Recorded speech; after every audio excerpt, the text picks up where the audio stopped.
నమస్కారం. తెలుగు మీనింగ్ ఛానల్‌కు స్వాగతం.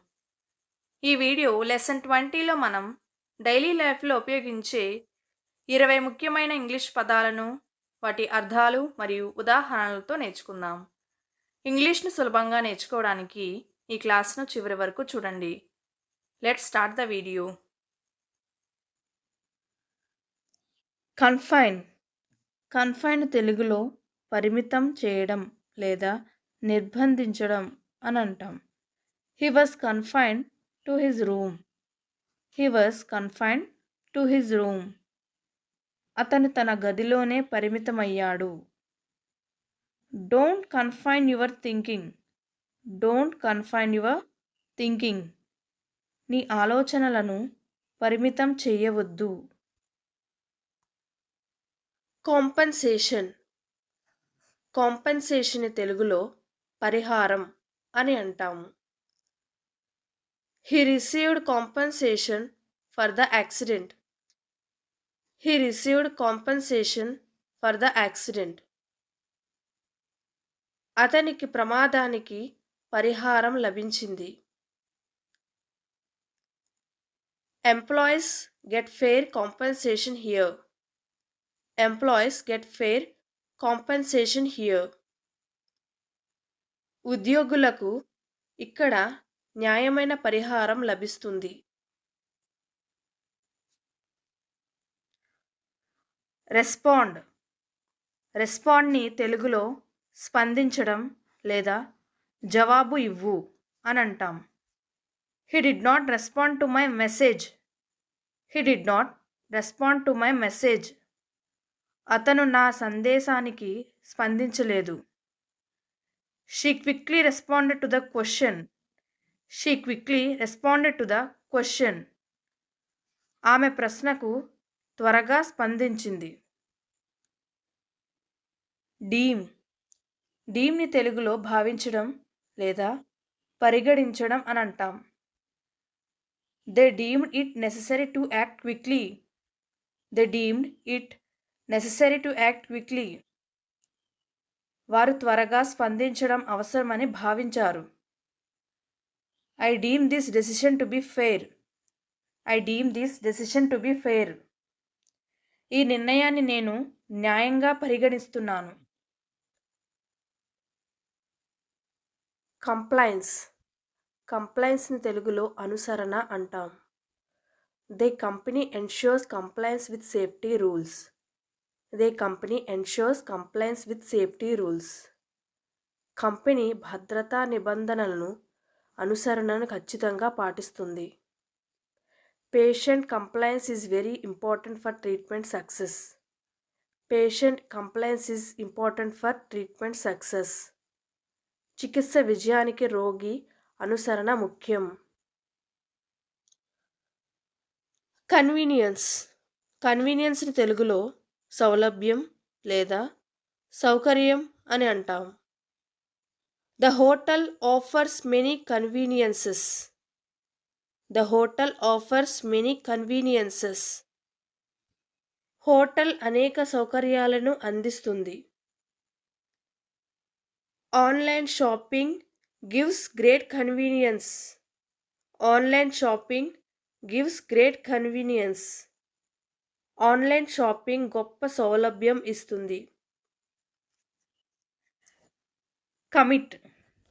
కమిట్ని తెలుగులో నిబద్ధత చూపడం లేదా కట్టుబడటం అని అంటాం. He committed to the project. He committed to the project. అతను ఆ ప్రాజెక్టుకు నిబద్ధత చూపాడు. She committed to a serious mistake. She committed a serious mistake. ఆమె ఓ తీవ్రమైన పొరపాటు చేసింది. ట్రైట్. ట్రైట్ని తెలుగులో గుణం లేదా లక్షణం అని అంటాం. Honesty is a good trait. Honesty is a good trait. నిజాయితీ ఒక మంచి గుణం. His most unique trait is kindness. His most unique trait is kindness. అతని ప్రత్యేక గుణం దయ. ప్రొడ్యూస్ ప్రొడ్యూస్ని తెలుగులో ఉత్పత్తి చేయడం అంటారు. India produces a lot of rice. India produces a lot of rice. భారతదేశం ఎక్కువ బియ్యం ఉత్పత్తి చేస్తుంది. This machine produces paper. This machine produces paper. ఈ యంత్రం కాగితం ఉత్పత్తి చేస్తుంది.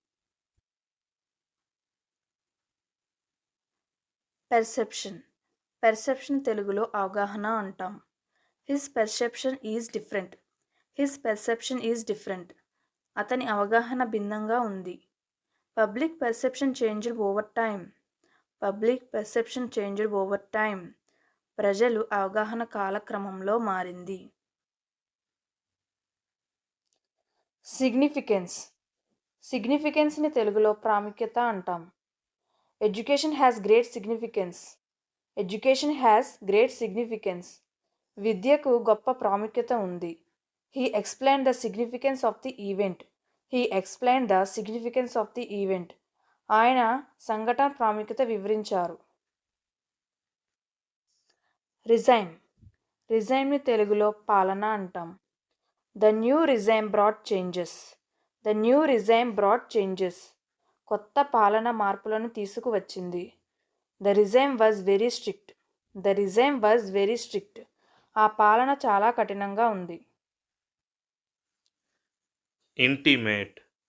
ఇంటిమేట్ని తెలుగులో సన్నిహిత, అంతరంగ అంటాం. He shared his intimate thoughts.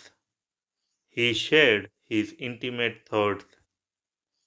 అతను తన అంతరంగ భావాలను పంచుకున్నాడు. He told me an intimate secret. He told me an intimate secret. అతను నాకు ఒక అంతర్గీక రహస్యం చెప్పాడు. రివల్యూషన్. రివల్యూషన్ని తెలుగులో విప్లవం అంటాం. The industrial revolution changed the world. The industrial revolution changed the world. పారిశ్రామిక విప్లవం ప్రపంచాన్ని మార్చింది. A digital revolution is happening. A digital revolution is happening. Digital విప్లవం జరుగుతుంది. ఇంటరాక్ట్. ఇంటరాక్ట్ని తెలుగులో అంతర్చర్య, సంభాషించు, పరస్పరం మాట్లాడు అంటాం. Students interact with teachers in class. Students interact with teacher in class. విద్యార్థులు తరగతిలో ఉపాధ్యాయులతో అంతర్చర్య కలిగి ఉంటారు. I love to interact with new people. I love to interact with new people. నాకు కొత్త వ్యక్తులతో మాట్లాడడం చాలా ఇష్టం. స్కేర్. స్కేర్ని తెలుగులో భయపెట్టడం, భయపెట్టు అంటాం. The loud noise scared the children. The loud noise scared the children. బిగువైన శబ్దం పిల్లలను భయపెడుతుంది. He tried to scare me. He tried to scare me. అతను నన్ను భయపెట్టడానికి ప్రయత్నించాడు. ఆన్లైన్. ఆన్లైన్ని తెలుగులో ఆన్లైన్ అంటాం. I bought a book online. I bought a book online. నేను ఆన్లైన్లో ఒక పుస్తకం కొనుక్కున్నాను. She is attending online classes. She is attending online classes. ఆమె ఆన్లైన్ క్లాసెస్కి హాజరు అవుతుంది. లిటరేరీ. లిటరేరీని తెలుగులో సాహిత్య సంబంధిత సాహిత్యపరమైన అంటాం. She has a literary interest. She has a literary interest. ఆమెకు సాహిత్య సంబంధిత ఆసక్తి ఉంది. He reads many literary books.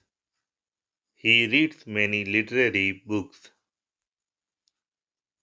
అతను అనేక సాహిత్య సంబంధిత పుస్తకాలు చదువుతాడు. టెనెంట్. టెనెంట్ని తెలుగులో కిరాయిదారు అంటాం. The tenant paid the rent. The tenant paid the rent. కిరాయిదారు అద్దె చెల్లించాడు. The tenant lives in that house. The tenant lives in that house. ఆ కిరాయిదారు ఆ ఇంట్లో ఉన్నాడు. డంప్. డంప్ని తెలుగులో రద్దీ, పాడేయడం అంటాం. They dumped the garbage. They dumped the garbage. వారు చెత్తను పాడేశారు. Don't dump waste here. Don't dump waste here. ఇక్కడ వ్యర్థాలు వేయకండి. ఓర్ ఇక్కడ చెత్త వేయకండి. ఈ 20 పదాలు మీకు నచ్చాయని ఆశిస్తున్నాను. వీటిని ఈరోజే ప్రాక్టీస్ చేయండి. మరిన్ని ఇంగ్లీష్ లెసన్స్ కోసం ఇప్పుడే తెలుగు మీనింగ్ ఛానల్కు సబ్స్క్రైబ్ అవ్వండి. Thank you.